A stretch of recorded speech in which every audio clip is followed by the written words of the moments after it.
तर अशा तुम्हाला खुसखुशीत आणि मऊ आणि अशा लेअर पडणाऱ्या शंकरपाळ्या जर बनवायच्या असतील तर हा व्हिडिओ तुमच्यासाठी.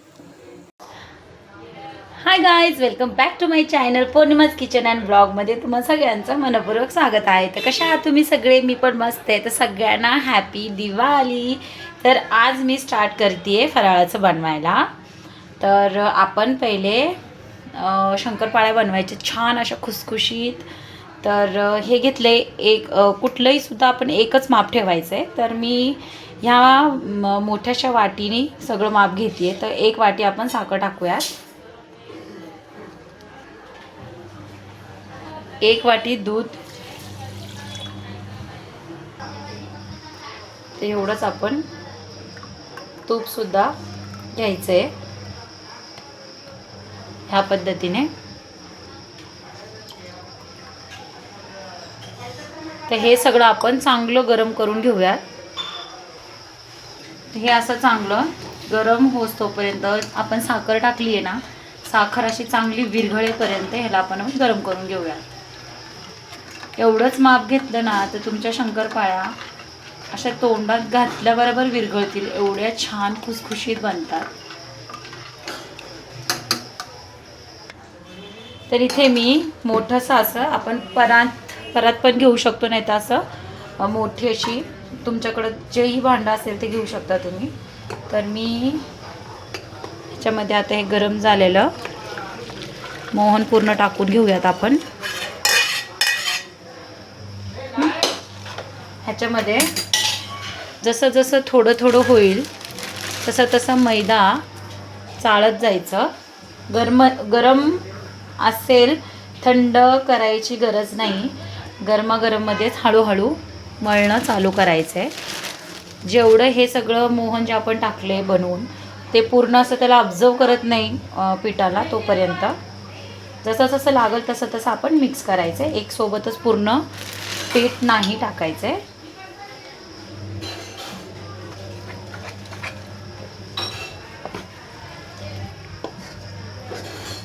खमंग वास येतो आणि इतकं छान तूप, दूध, साखर, सुंदर असा वास येतोय.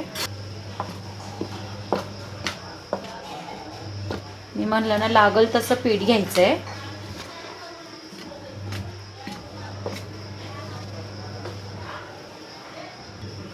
त्याच्यामध्ये इलायची पावडर तुम्हाला टाकायची असेल तर टाका, ज्यांना आवडते त्यांनी, ज्यांना नाही आवडत त्यांनी नका टाकू. मी एकदम थोडीशी टाकते. आता हे चांगलं गार झालं आहे. तर आता आपण हाताने सुद्धा थोडं थोडं मळून घेऊया. त्याला जास्त जोर लावायचा नाही आहे, अलगद हाताने एकदम असं आपण गव्हाचं पीठ मळतो तसंही मळायचं नाही आहे बिलकुल सुद्धा. ह्याला नुसती असं उचलायचं आणि ठेवायचं, बस. बघू शकता ह्या पद्धतीने हे लाईन्स दिसतात. ते असं वाटते की नीट असं मळलं नाही आहे पीठ. ह्याच पद्धतीने मळायचं आहे, जे की ह्याच्यामध्ये असे लेअर राहतील. आता ह्याला आपण 10 ते 15 मिनटं झाकून ठेवूया.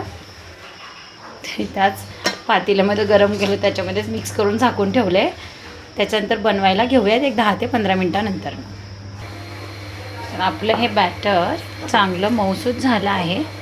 ह्याला आपण चांगलं काढून घेऊ आणि वरच्यावरती थोडं थोडंसं दाबून घेऊया हलक्या हाताने. आता ह्याचे छोटे छोटे गोळे करून लाटून घेऊया.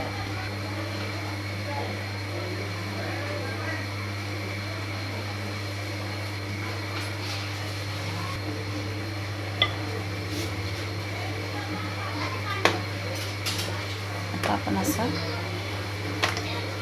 तुम्हाला जर पातळ पाहिजे असेल तर तुम्ही पातळसुद्धा बनवू शकता, जाड पाहिजे असेल तर जाडसुद्धा बनवू शकता. तर मी थोडीशी जाडच ठेवणार आहे, जास्त पातळ करणार नाही आहे.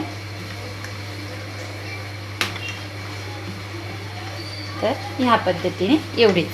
तर आपण ह्याला छान असं कट करून घेऊयात. बघितलं की मी जास्त जोर देऊन पीठसुद्धा मळलं नव्हतं, पण कुठंही पिठांना चिरा पडल्या नाही आहेत, काही नाही. खूप छान असं पीठ आपलं मळून झालं होतं आणि छान असे कापण्यासुद्धा बनतील आपला. आपण हे कट करून घेऊया.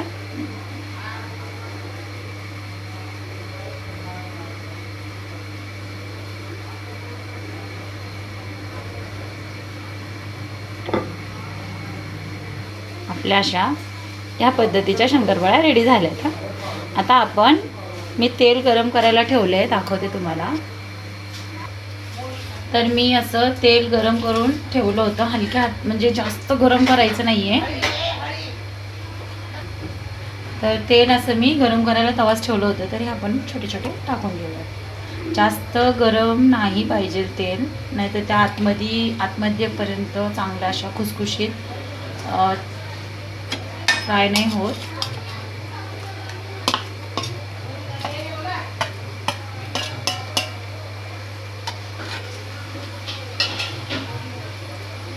हलक्या हाताने करावं लागतं.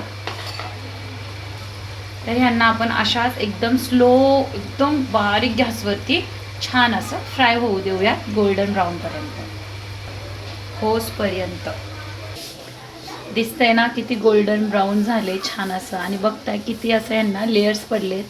एक एक शंकरपाळीला असे बिस्किटांसारखे लेयर पडलेत. एकदम खारी असती ना त्या टाईप.